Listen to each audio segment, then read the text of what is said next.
"You don't belong at the family table anymore," my son's new bride whispered to me at his wedding reception while adjusting the diamond bracelet I had paid for. Ryan stood beside her in silence, staring down at his champagne glass as if the bubbles mattered more than his own mother.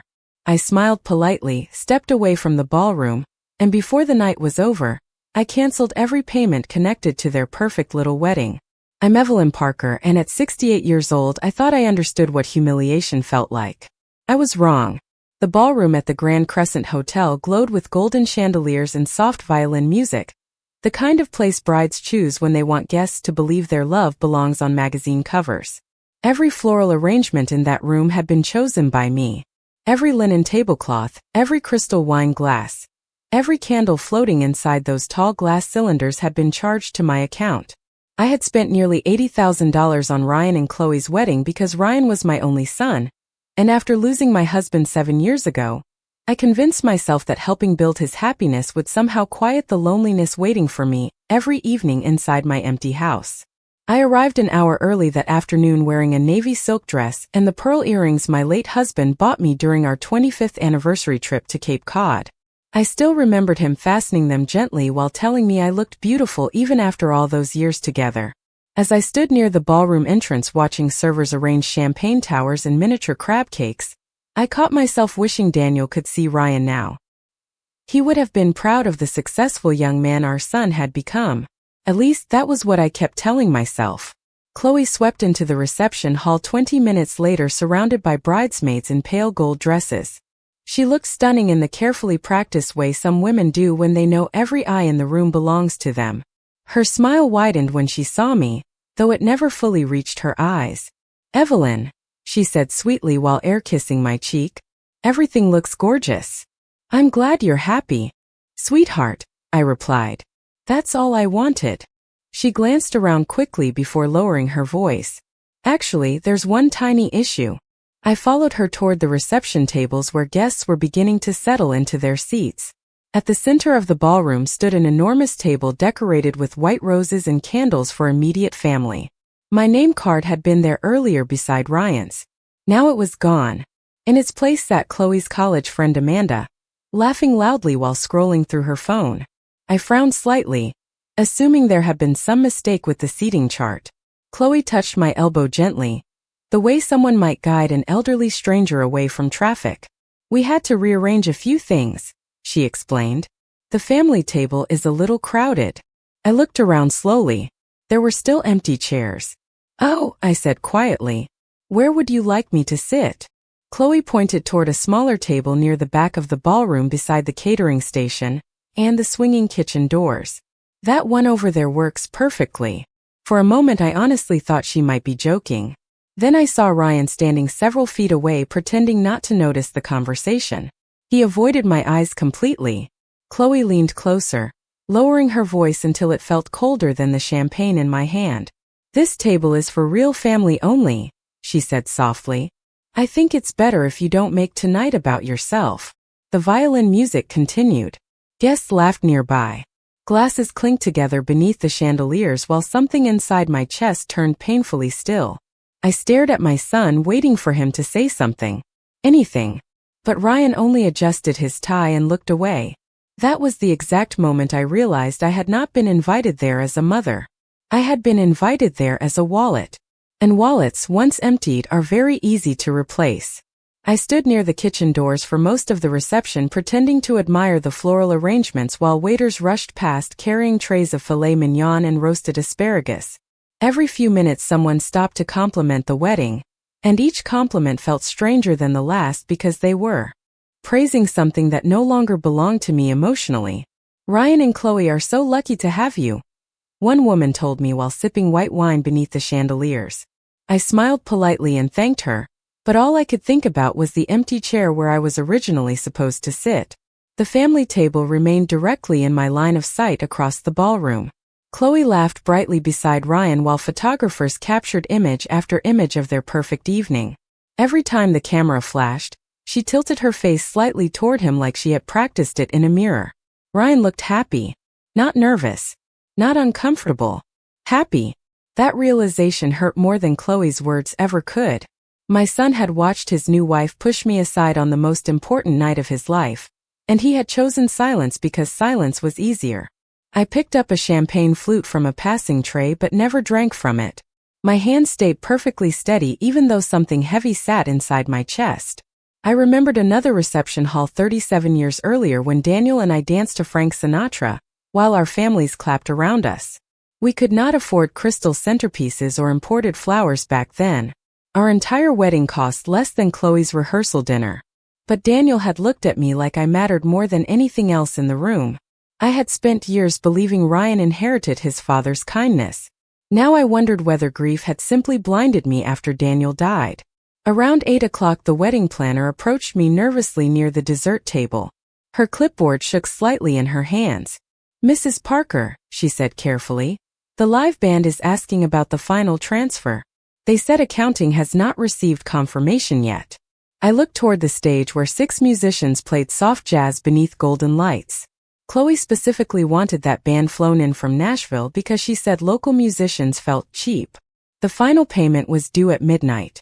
"I see," I replied calmly. The young woman lowered her voice. "Would you like me to run the card again?" I glanced back toward Ryan and Chloe swaying together in the middle of the dance floor while guests surrounded them holding up phones. Chloe's diamond earrings sparkled each time she turned beneath the lights. I remembered paying for those too. "No," I said quietly. "That will not be necessary." The wedding planner blinked in confusion. "I am sorry?" I said, "Do not run the card again." For the first time all evening I felt strangely calm. Not angry. Not emotional. Just awake. It was as if Chloe's little sentence had finally removed the last illusion I had been holding on to. Real family only. The words repeated inside my head while I reached into my purse and removed my phone. One by one, I opened the banking applications connected to the wedding accounts. The florist. The catering company. The transportation service. The honeymoon suite in Maui. I canceled every pending authorization attached to my name. My thumb moved slowly across the screen while the band continued playing love songs 30 feet away. No dramatic speech. No confrontation. Just silence and canceled payments. A few minutes later my phone rang almost immediately. Ryan's name appeared across the screen. I watched it vibrate twice before answering. "Mom," he said sharply over the music. "The hotel manager says there is a problem with the billing." I looked across the ballroom at my son standing near the dance floor with concern finally appearing on his face. Beside him, Chloe was already arguing with someone from the venue staff. "Yes," I answered softly. "I believe there is." For several long seconds Ryan said nothing on the phone. I could hear muffled music behind him along with the nervous movement of guests beginning to notice something was wrong. "Mom," he finally said in a strained voice, "what did you do?" I watched Chloe across the ballroom speaking sharply to the wedding coordinator while 2 hotel employees stood nearby looking uncomfortable. Even from a distance, I could recognize panic settling beneath her polished smile. I correcte a misunderstanding. I answered calmly. "You and your wife made it very clear tonight that I am not considered family." "That is not what Chloe meant," Ryan replied too quickly. His tone carried the same nervous defensiveness he used as a teenager whenever he knew he was wrong but wanted the argument to disappear. "Then perhaps you should explain what she meant when she removed me from the family table at a wedding I paid for." Silence again. This time heavier. I remembered all the years I had spent protecting Ryan from discomfort after Daniel passed away. I shielded him from bills, from responsibilities, from consequences. Every time life became difficult, I stepped in quietly because I believed helping him was what mothers were supposed to do. Somewhere along the way, my kindness had transformed into expectation. "Mom," Ryan said softly, "can we please not do this tonight?" I looked around the ballroom one more time. Waiters continued refilling champagne glasses while guests whispered behind folded napkins. The giant white wedding cake stood untouched beneath silver lights like a decoration in a department store window. Everything looked beautiful from far away.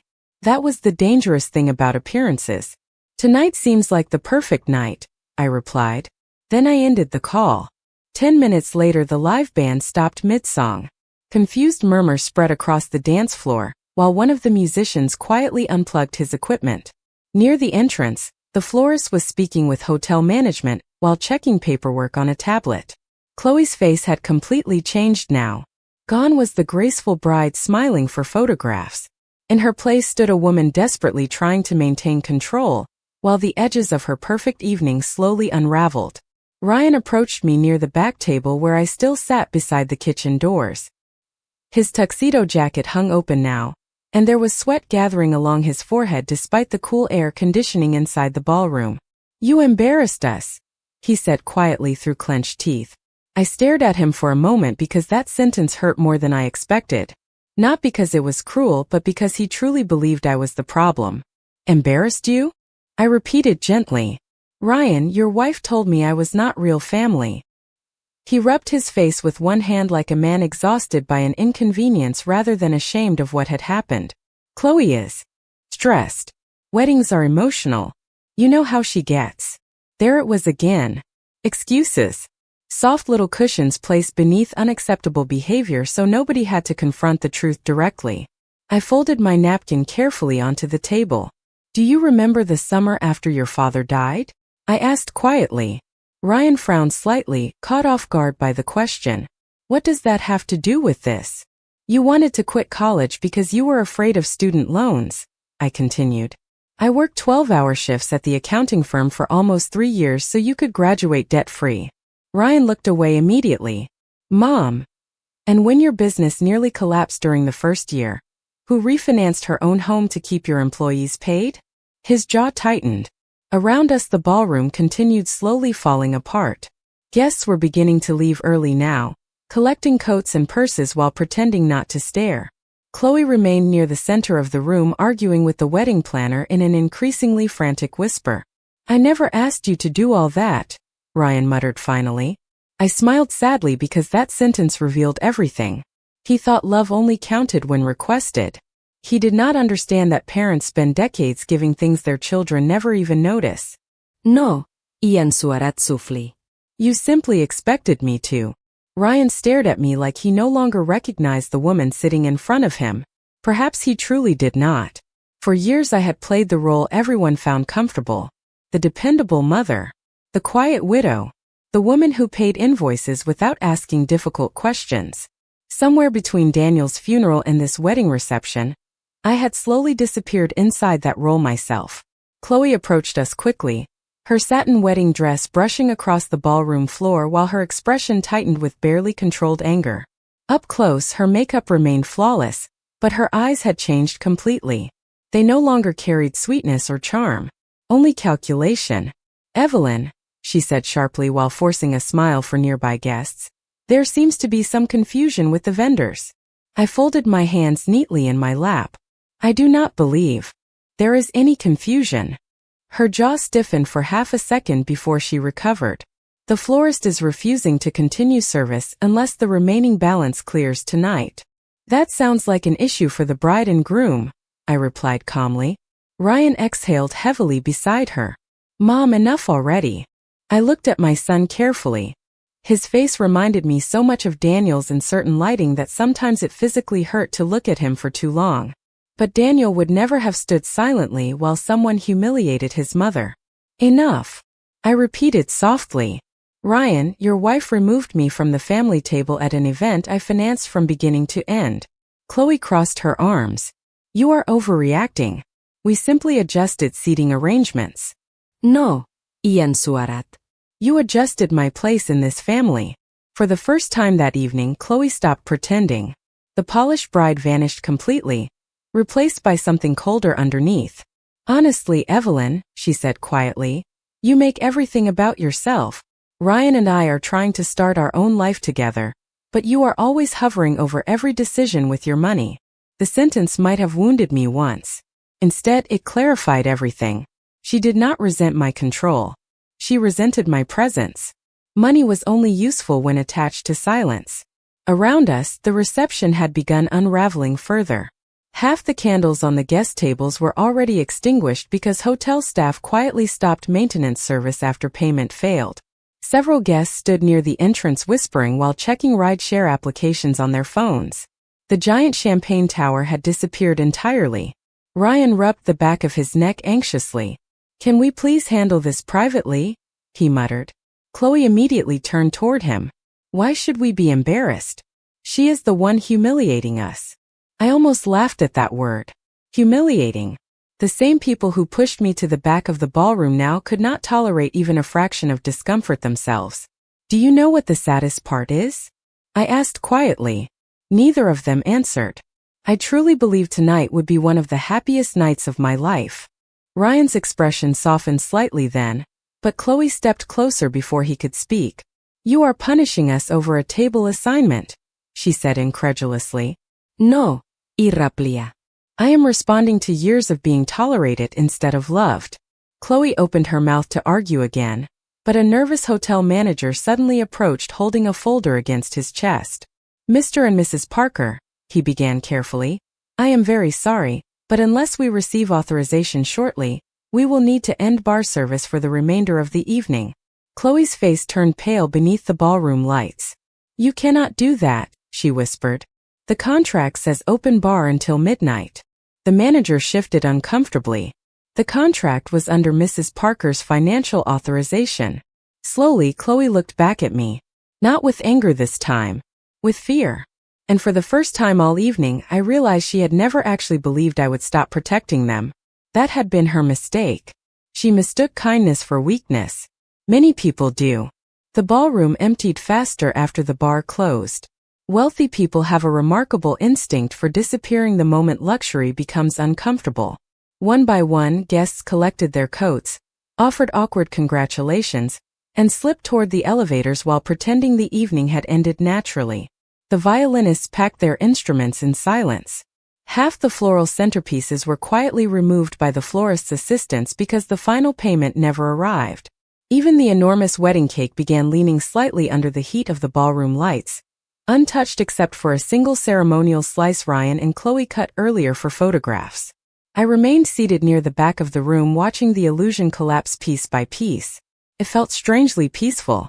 Chloe paced near the entrance furiously tapping at her phone, while Ryan argued quietly with the hotel manager beside the reception desk. Every few minutes Chloe glanced toward me with disbelief still written across her face, as though she could not understand how the older woman she dismissed so easily had suddenly become the only person with real power left in the room. Around 10:00, someone approached my table softly. Mrs. Parker? I looked up and immediately recognized Sophie Miller, my niece from Daniel's side of the family. She was 32 now, with dark blonde hair pulled into a simple knot and the same thoughtful eyes her mother used to have. Sophie had always been one of the few relatives who still visited me regularly after Daniel passed away. I was hoping you had not left yet, she said gently. I smiled faintly. Apparently neither has anyone else. Sophie sat carefully beside me and lowered her voice. I need to show you something. She unlocked her phone slowly before placing it on the table between us. I did not know whether to send this earlier, but after what happened tonight, her voice trailed off. On the screen was a video recorded inside the bridal suite earlier that afternoon. Chloe stood surrounded by bridesmaids in matching silk robes, while champagne glasses rested nearby on marble countertops. Everyone was laughing. At first the video seemed harmless until one bridesmaid asked whether Chloe was nervous about marrying into such a close family. Chloe laughed loudly while adjusting one of her earrings. Please, she said casually. Ryan barely talks to his mother unless he needs something. That woman thinks paying for everything makes her important. The room erupted into laughter around her. My chest tightened slightly but I kept watching. Chloe picked up her champagne flute and rolled her eyes dramatically. Once Ryan and I settle into the new house, boundaries are changing. I am not spending holidays babysitting some lonely old widow forever. Another bridesmaid asked whether Ryan agreed with that. Chloe smirked before answering. Ryan does whatever keeps life easy. Trust me, by next year she will be sitting alone in some little condo wondering why nobody visits. The video ended there. Sophie immediately reached for the phone, her expression full of guilt. I am so sorry, she whispered. I should have told you sooner. I stared quietly at the dark screen for several seconds.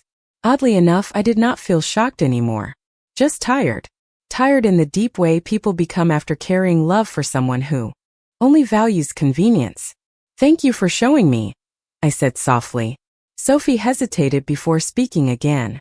Uncle Daniel would never have allowed this. That sentence nearly broke me because it was true. Daniel would have noticed the small humiliations long before tonight.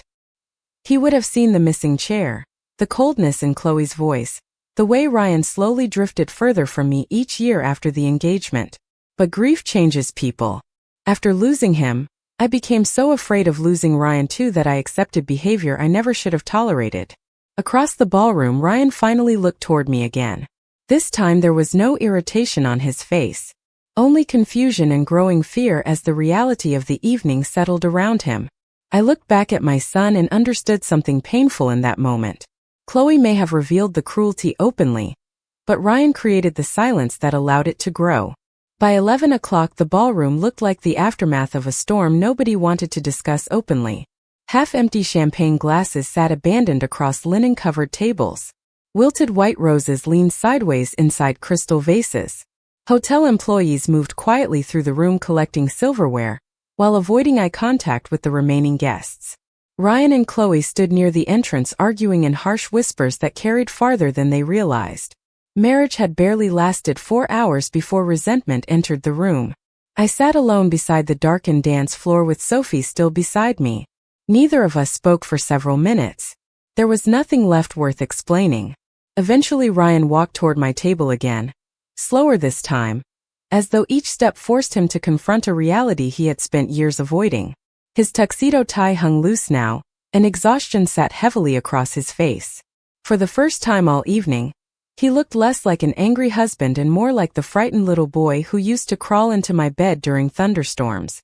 "Mom," he said quietly, "can we please go somewhere private and talk?" Chloe remained several feet behind him with her arms folded tightly across her chest. Even now she refused to approach me directly unless necessary. I nodded once and followed Ryan toward an empty hallway outside the ballroom where framed black and white photographs lined the walls. The music from the reception sounded distant there, almost unreal.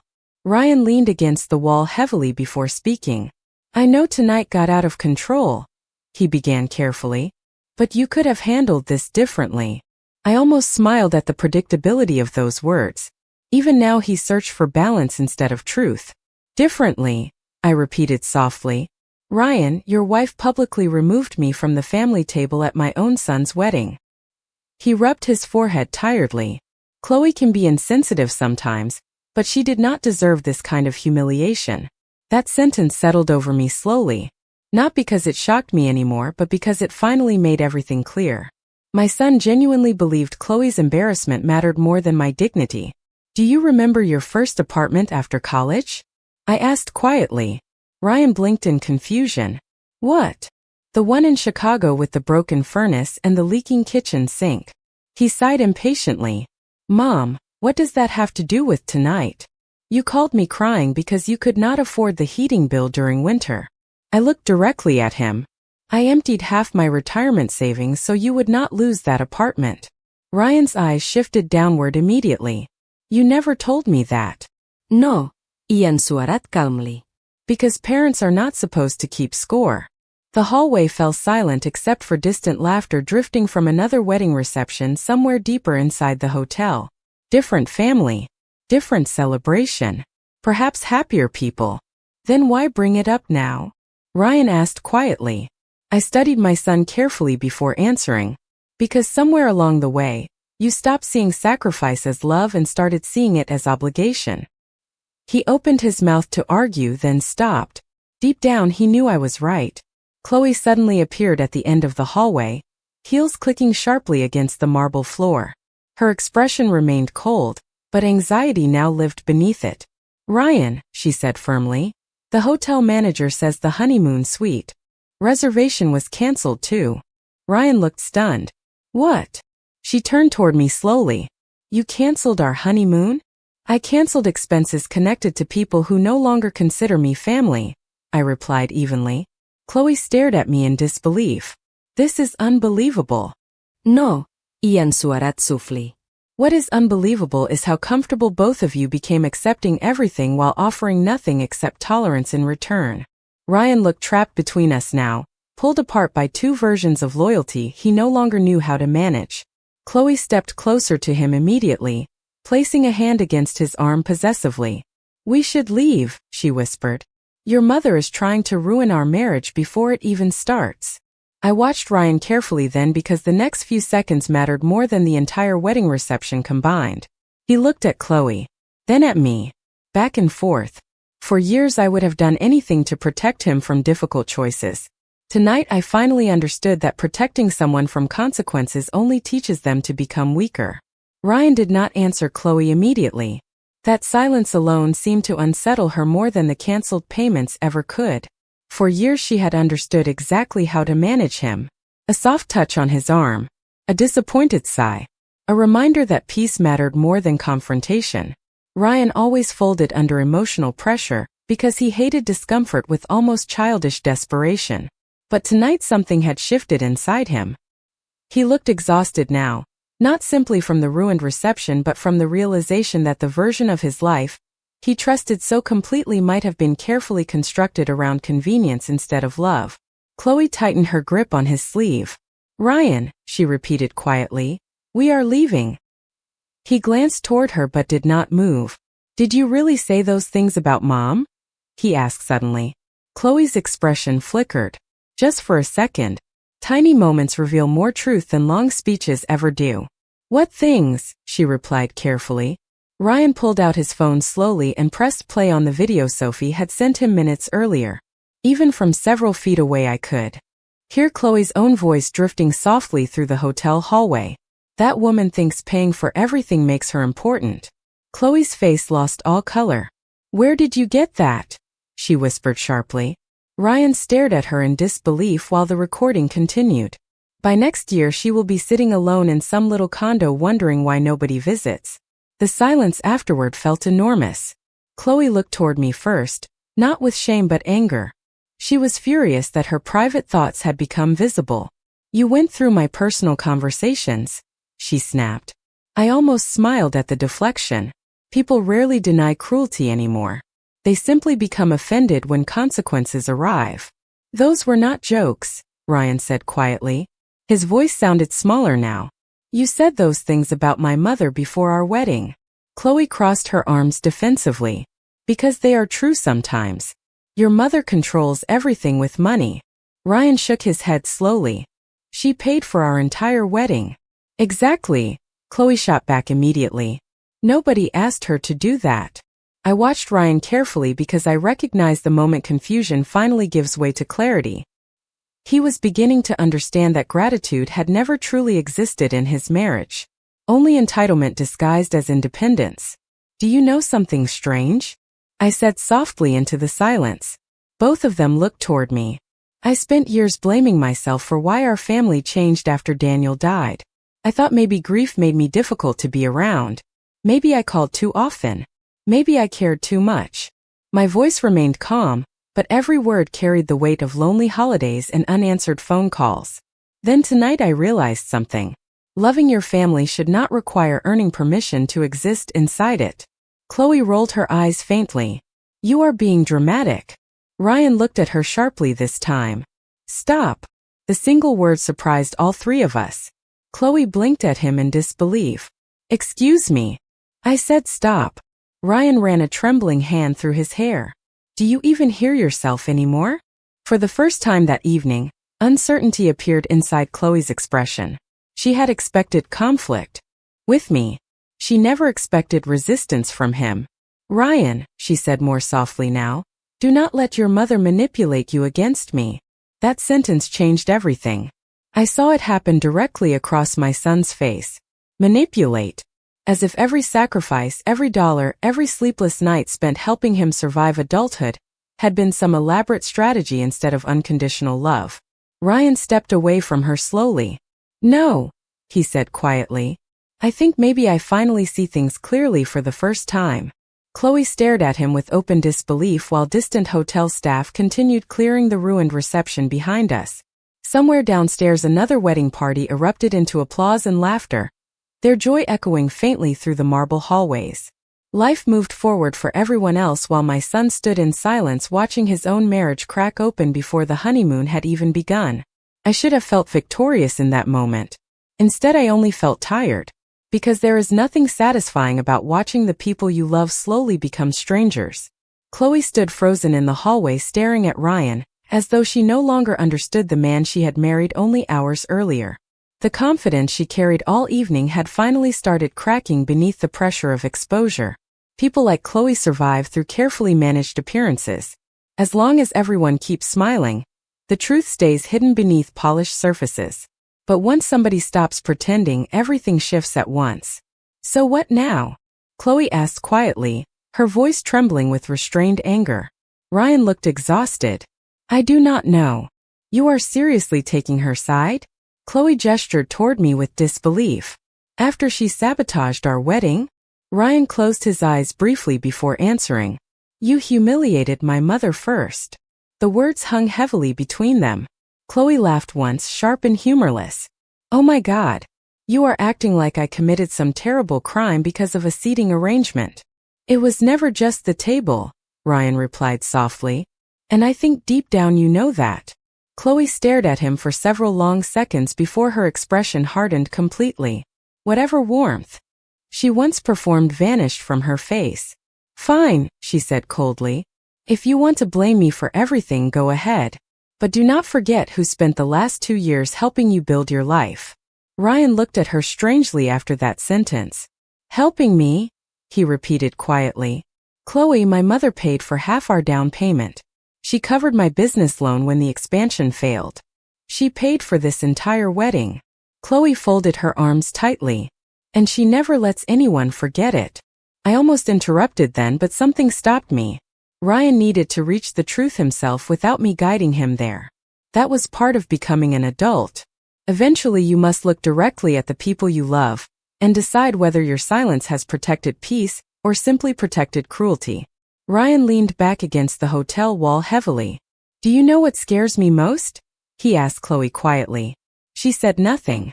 I cannot remember the last time you spoke kindly about my mother when she was not standing in front of you. Chloe's eyes widened slightly, but Ryan continued before she could answer. Every holiday became an argument. Every visit became inconvenient. Every phone call annoyed you somehow. He shook his head slowly. And I let it happen because I thought keeping everyone comfortable meant avoiding conflict. Chloe stepped closer to him again, lowering her voice into something softer and more dangerous. Ryan, married couples are supposed to put each other first. That is normal. Yes, he answered. But decent people do not destroy someone else in the process. Silence settled over the hallway again. Downstairs, hotel staff rolled carts across marble floors while distant elevator doors opened and closed. The wedding night was ending around us in quiet pieces. I suddenly felt older than I had earlier that evening.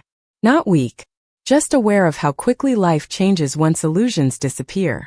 Ryan turned toward me slowly then. Mom, he said carefully, I do not know how to fix this. His voice carried genuine pain now, and for the first time all night, I saw regret instead of defensiveness.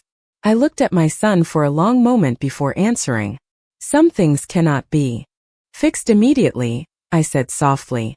Sometimes people have to sit alone with the consequences of their choices before they understand what they destroyed. Chloe scoffed quietly beside him. So this is punishment? No, y replica calmly. This is reality arriving after years of denial. She shook her head bitterly. You really want him to choose between us? No, I answered again. I wanted a family that respected each other without requiring payment first. Ryan lowered his eyes after that. The truth finally sounded unavoidable when spoken out loud. For years I had mistaken tolerance for love, because I was afraid that demanding respect would push my son further away. But losing yourself slowly to keep someone close is still a form of loss. I reached for my purse and stood carefully from the chair beside the hallway wall. Where are you going? Ryan asked quietly. I looked at both of them one final time beneath the dim hotel lighting. Chloe still stood rigid with anger and wounded pride. Ryan looked emotionally exhausted, like a man waking up inside a life he no longer fully recognized. Home, I answered softly. Somebody should leave this evening with their dignity still intact. The drive home felt quieter than any night I could remember. The city lights blurred softly across my windshield, while the radio played low jazz I barely noticed. My hands rested steadily on the steering wheel, but emotionally I felt hollowed out in a way that surprised me. People imagine revenge feels triumphant. They imagine dramatic satisfaction, some overwhelming sense of victory. But the truth is much quieter than that. Sometimes reclaiming your dignity simply means accepting that certain relationships were never what you believed them to be. When I pulled into my driveway just after midnight, the porch light still glowed warmly against the white siding of my house. Daniel used to leave that light on whenever I worked late at the accounting firm years ago. He always said nobody should come home to darkness. I sat in the car for several moments staring at the house before finally stepping inside. The silence wrapped around me immediately, familiar and heavy at the same time. Removed my heels carefully near the front door and walked into the kitchen where a framed photograph of Ryan at 12 years old still sat beside the coffee maker. He was smiling in the picture while holding a fishing rod nearly twice his size during our trip to Lake Michigan. Back then, loving each other seemed effortless. I touched the edge of the frame gently before turning on the kettle for tea. At nearly 1 in the morning, my phone finally rang again. Ryan. I watched the screen glow for several seconds before answering. Neither of us spoke immediately. I could hear traffic faintly behind him along with the distant sound of automatic hotel doors opening and closing. Mom, he said quietly, are you home? Yes. Another long silence followed. Chloe left, he admitted finally. I closed my eyes briefly. Somehow I had known that was coming. I see, I answered softly. She took a car to the airport hotel by herself. His voice sounded exhausted now, stripped completely of defensiveness or pride. We argued all the way downstairs. I poured hot water slowly into my teacup while listening to my son breathe through the silence on the other end of the line. Ryan, I said gently, marriages do not fall apart because of one bad evening. He did not answer immediately because deep down he understood I was right. Tonight had simply exposed cracks already living beneath the surface. I should have stopped her earlier, he whispered finally.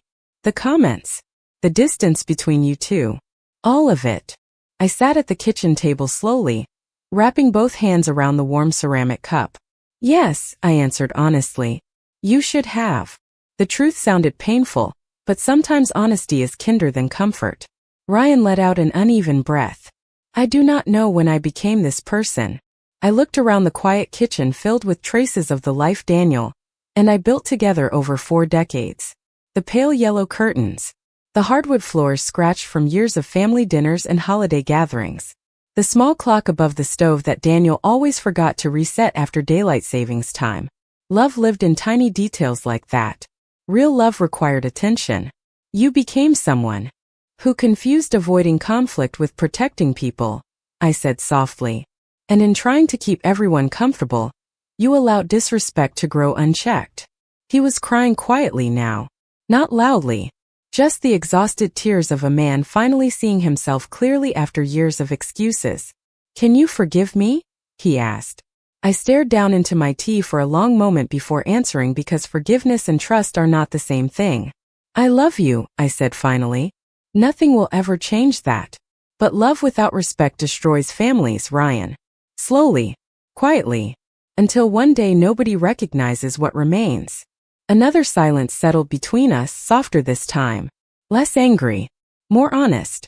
Outside my kitchen window, the first hints of dawn were beginning to lighten the dark sky above the trees. Somewhere across the city my son sat alone on what should have been the happiest night of his life. And for the first time in many years I realized something important. I was no longer afraid of being left out of someone else's table. Because peace built on self-respect feels far warmer than any invitation purchased through sacrifice alone.